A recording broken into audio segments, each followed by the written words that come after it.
আসসালামু আলাইকুম। হঠাৎ করেই মেয়ে বায়না করে বসলো, মা পিৎজা খাবো। কিন্তু বাহিরে যা গরম, এই গরমে বাহিরে যাওয়া প্রায় অসম্ভব। আর তারপর আজকে সবথেকে বেশি গরম মনে হচ্ছে পড়েছে। তাই মেয়েকে বুঝিয়ে ভুলিয়ে ভালিয়ে এই তো ঘরেই তৈরি করে দিলাম পিৎজা। এতে করে ডিমও খাওয়া হয়ে গেল, কিছু সবজিও খাওয়া হয়ে গেল। আর এই পিৎজা পেয়ে আমার মেয়ে অনেক খুশি। সে মনের আনন্দে খেয়ে নিল আর বলল, মা তুমি তো দারুণ পিৎজা বানাও। সে আসলে বুঝতেই পারলো না যে আমি ওকে বোকা বানালাম। যদিও আমাদের বাচ্চাদের এভাবে বোকা বানানো উচিত নয়, তবে মাঝে মাঝে খাওয়ানোর জন্য কিছু কিছু টেকনিক অবলম্বন করতে হয়, যা কোনোভাবেই অন্যায় নয়।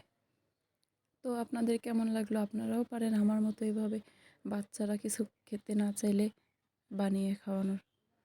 আর আমার মেয়ে তো ভাত বলতেই মানে তার রুচি বন্ধ হয়ে যায়। ভাত সে খেতেই চায় না, কোনোভাবেই তাকে ভাত খাওয়ানো যায় না। তবে আজে বাজে জিনিস অনেক বেশি পছন্দ তার, বাহিরের দোকানের জিনিস, যেটা খাওয়া একদমই অস্বাস্থ্যকর।